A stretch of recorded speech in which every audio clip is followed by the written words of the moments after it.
La sangre representa vida. La sangre representa la vida de un ser. Por eso tú eres un baluarte fuerte. Por eso tú formas parte de la familia. Por eso tú eres esa palabra y ese lugar donde Jesús quiere derramar su sangre. Dios te bendiga en esta hermosa tarde. Nosotros somos Ministerio Familiar Internacional. No somos una iglesia, sino somos una familia. Y por eso queremos compartir contigo este hermoso tiempo de adoración al Señor. Queremos invitarte a que formes parte de nuestra familia, que formes parte de este ministerio en el que cada día queremos que cada una de las familias, que cada una de las personas que conforman nuestra familia crezcan tanto espiritual como ministerialmente. Hoy quiero hablarte sobre un pasaje que está en Éxodos 24 del 1 al 8. Y quiero hablarte bajo el tema, yo quiero que la sangre del Cordero sea sobre mi vida. El poder de la sangre del Cordero. Dice Éxodos 24 del 1 al 8. Entonces dijo Dios a Moisés: sube hacia el Señor, tú y Aarón, Nadab y Abiú, y 70 de los ancianos de Israel, y adoraréis desde lejos. Sin embargo, Moisés se acercará solo al Señor, y ellos no se acercarán, ni el pueblo subirá con él. Y Moisés vino y contó todas las palabras del Señor y todas las ordenanzas. Y todo el pueblo respondió a una voz y dijo: haremos todas las palabras que el Señor ha dicho. Y Moisés escribió todas las palabras del Señor. Levantándose muy de mañana, edificó un altar al pie del monte con 12 columnas. Quiero que preste atención a esto: 12 columnas por las 12 tribus de Israel. Y envió jóvenes de los hijos de Israel que ofrecieron holocaustos y sacrificaron novillos como ofrenda de paz al Señor. Moisés tomó la mitad de la sangre y la puso en vasijas, y la otra mitad de la sangre la roció sobre el altar. Luego tomó el libro del pacto y lo leyó a los oídos del pueblo. Y ellos dijeron: todo lo que el Señor ha dicho, haremos y obedeceremos. Entonces Moisés tomó la sangre y la roció sobre el pueblo y dijo: he aquí la sangre del pacto de que el Señor ha hecho con vosotros, según todas sus palabras. Gracias te damos, Señor, por esta oportunidad que tenemos de bendecir a tu pueblo. Gracias, Padre amado, porque sabemos que tú tienes un propósito con cada persona de este lugar. Gracias, Señor, porque hemos venido con el interés de traer tu palabra. Padre amado, bendice a cada uno de los que están en línea. Bendice, Señor, aún a aquellos que lo van a ver. Bendice, Señor, a todos los que estamos aquí presentes. En el nombre poderoso de Jesús, a ti la gloria, la honra y el poder por los siglos de los siglos. Amén y amén. Hoy quiero hablarte sobre la sangre, el poder de la sangre del Cordero. Y para entender esto tenemos que entender la sangre del sacrificio había sido reconocida y aceptada. Es decir, que cuando esta sangre era rociada sobre el pueblo, lo que estaba era siendo símbolo de aceptación para lo que el Señor había dicho y cómo el Señor había aceptado lo que el pueblo había tenido. Fíjese que esto era rociada sobre el pueblo mismo. Lo dice aquí el versículo 8, sobre todas las columnas. Esto representa que cada columna del pueblo, usted es una familia. Y quizás usted sea, que me está viendo, usted sea el padre de familia de un hogar. Usted es la columna. Usted es el baluarte, usted es esa persona que Dios ha puesto para bendecir su hogar, para bendecir su familia. Por eso usted está instaurado cuando conoce al Señor y cuando está bajo la sangre del Cordero. Usted entiende que usted es ese baluarte, usted es esa columna fuerte para la cual el Señor ha estipulado bendecir a su familia. El resto de la sangre había sido rociada sobre el pueblo mismo y sobre las columnas que los representaban. La sangre fue derramada sobre cada columna que representaba al pueblo. Sobre cada persona no, porque era más de 600,000, lo que significa que Dios les confería favor y gracia. Dios tiene un favor y una gracia establecida para tu familia. Dios tiene un favor y una gracia establecida a través del pacto que hizo Jesús en la cruz del Calvario. Allí Él derramó toda su sangre para que tú entraras a un pacto a través de la gracia de Dios hacia tu vida.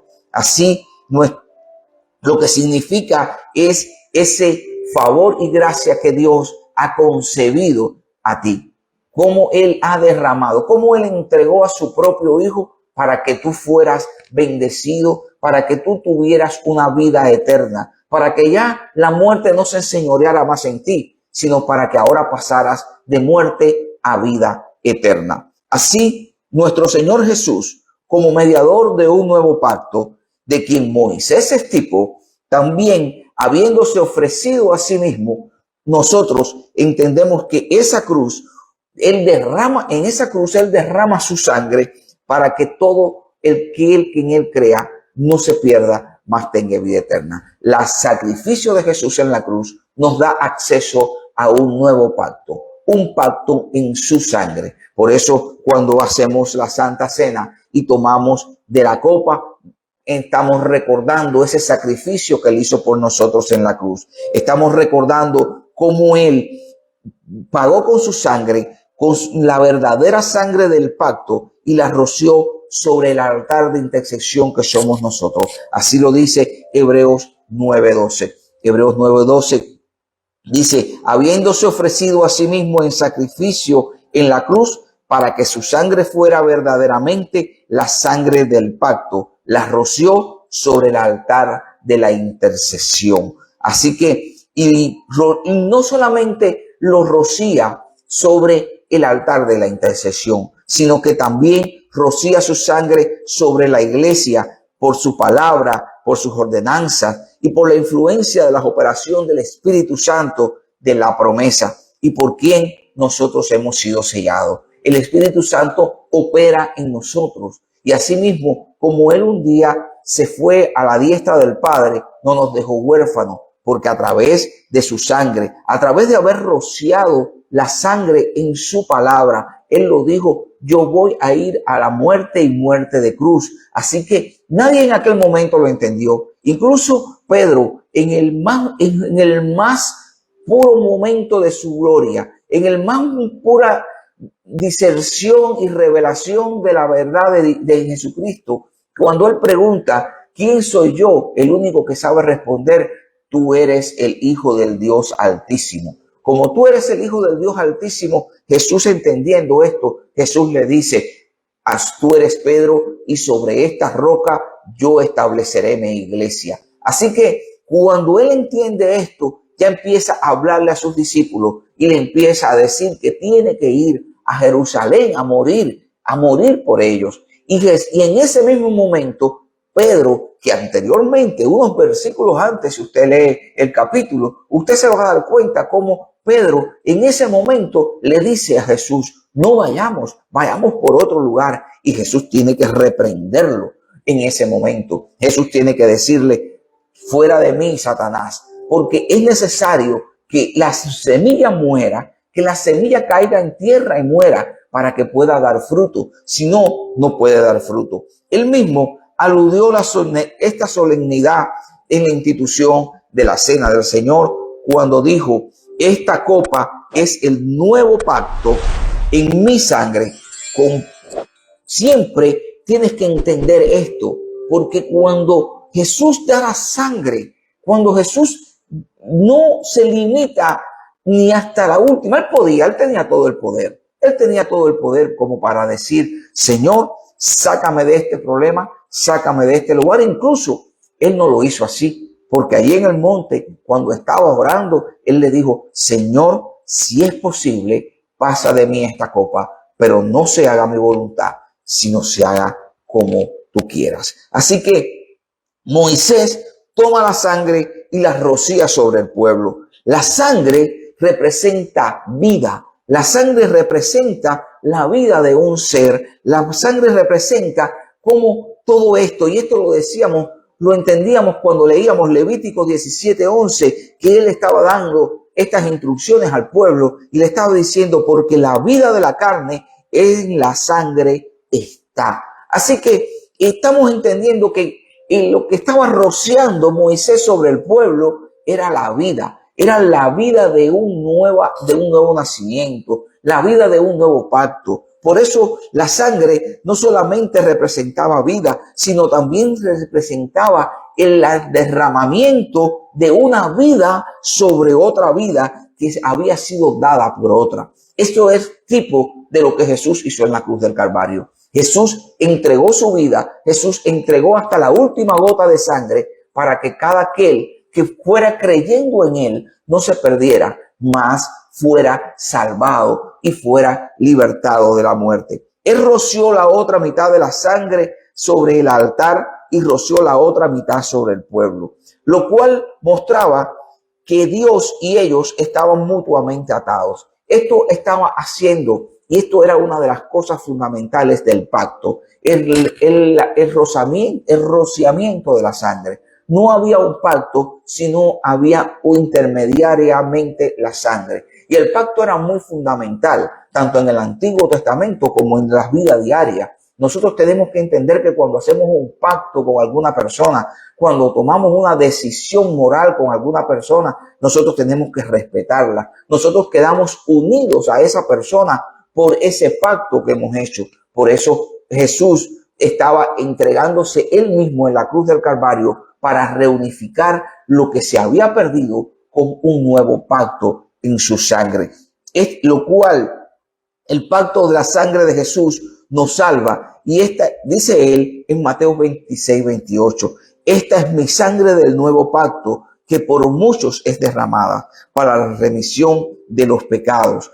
Por eso, cuando nosotros entendemos que Jesús derrama su sangre por nosotros, nosotros entendemos también que él no lo hizo solamente para que nosotros tuviésemos acceso a la vida eterna, sino para que también nosotros tuviésemos la remisión de los pecados, porque sucios y como andábamos, no podíamos llegar al Padre, sino que con el acceso de su muerte, con la de sangre de ese nuevo pacto, ahora nosotros somos limpiados y ahora nosotros somos traspasados a una nueva forma, a una nueva criatura. Todos nuestros pecados son dejados atrás y ahora nosotros somos bendecidos con este pacto. Este pacto en la sangre de Jesús nos salva. Dice que a objeción de Moisés estaba hablando a un pueblo de más de 600,000 personas.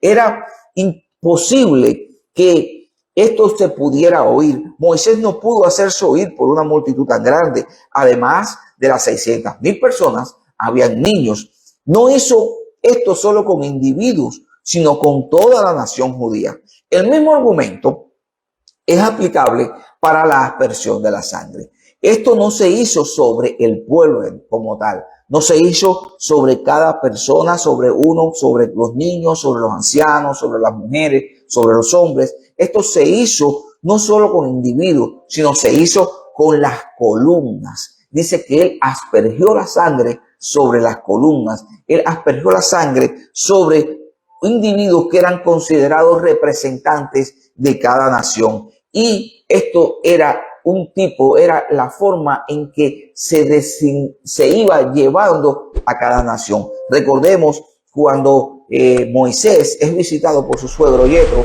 y lo encuentra allí oficiando sobre todo el pueblo. Y él le dice, tú vas a desfallecer y vas a desfallecer el pueblo contigo. Así que Moisés se instaura un grupo de liderazgo, instaura un grupo de ministros que iban a oficiar las cosas fundamentales del pueblo y él se iba a encargar de los asuntos más generales. Así que esto mismo es lo que está haciendo la iglesia hoy. Cuando Jesús derrama su sangre sobre la iglesia, está derramando autoridad, está derramando lo que él quiere que se vea sobre cada uno de los ministros. Y estos ministros son los encargados de rociar también ese poder, esa enseñanza, esa visión sobre cada uno de las personas que van a ir llegando. Por eso tú eres un baluarte fuerte. Por eso tú formas parte de la familia. Por eso tú eres esa palabra y ese lugar donde Jesús quiere derramar su sangre.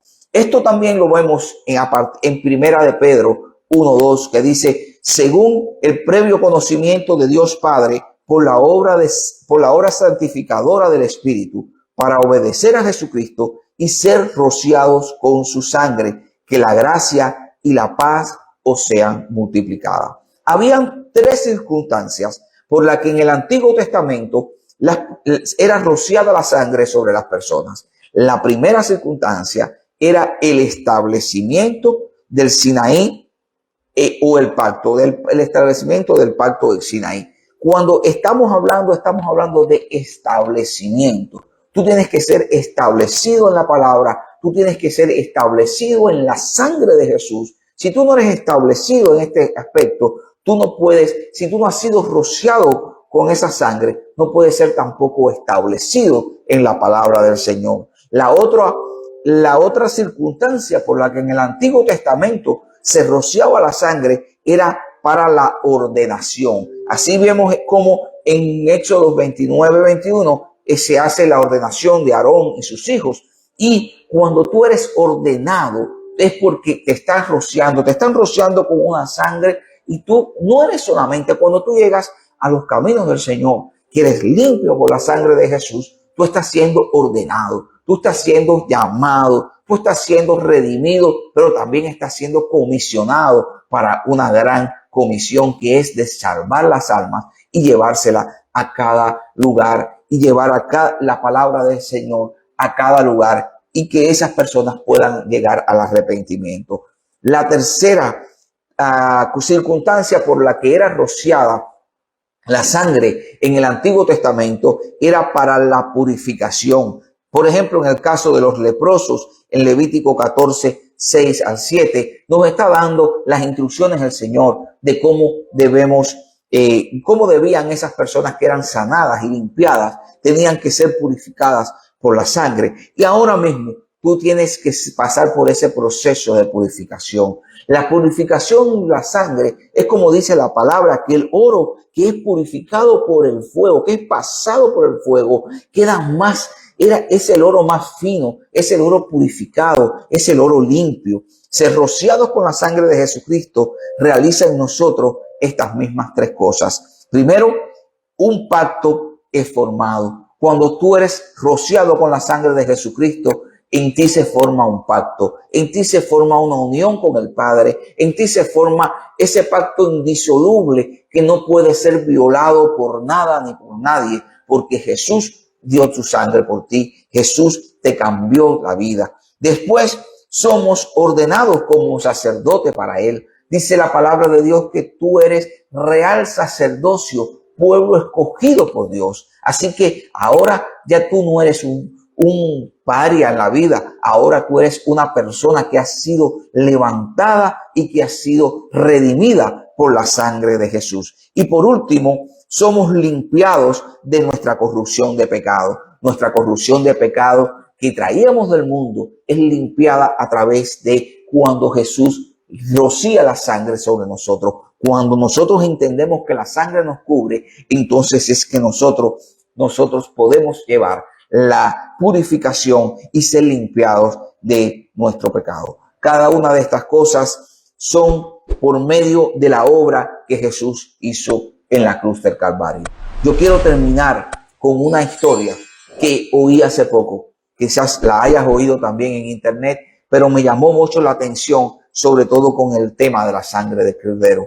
Dicen que en el tiempo de parición de las ovejas es el tiempo en el que hay mucho frío Y es en ese tiempo donde muchos cabritos, muchas ovejas, muchos pequeños hijos de las ovejas mueren y quedan las ovejas con sus ubres llenas de leche. Pero también muchas de las ovejas, cuando dan a luz, mueren y quedan los cabritos huérfanos. Lo que pasa es que las ovejas que se le mueren sus hijos no le dan leche a los otros. Entonces el pastor, el buen pastor, toma y esos cabritos que están muertos de que la madre ha quedado con leche, porque los cabritos que quedaron vivos, si no toman leche, se mueren. Entonces ellos cogen de esos muertos, lo degollan y rocían la sangre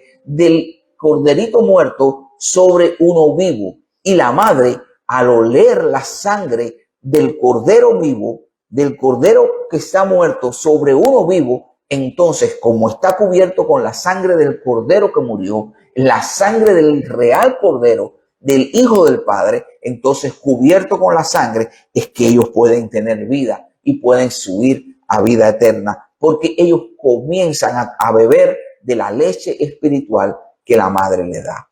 Yo quiero orar por ti en esta tarde y bendecirte. Quiero que sepas que estamos aquí para bendecir tu vida y para bendecir tu hogar, que somos una familia más que una iglesia. Padre, en el nombre poderoso de Jesús, Señor, gracias te damos por este tiempo. Gracias te damos por la oportunidad que nos has dado de bendecir tu pueblo. Gracias, Señor, porque sabemos que algo grande tienes para Syracuse, Señor. Aquellos que han sido bendecidos con esta palabra, yo te pido, Padre amado, que tú los cubras con tu sangre, que seas tú, Señor, proveéndole de toda necesidad, que en el nombre poderoso de Jesús, Señor, si alguna necesidad hay en ellos, si algún problema hay en ellos, Señor, seas tú, Señor, llevándole la palabra de bendición en el nombre poderoso de Jesús. Provéeles. Yo los bendigo, Señor, y los declaro, Padre, cubiertos con la sangre del Cordero de Dios. En el nombre de Jesús te damos gracias, Señor. Amén, amén y amén.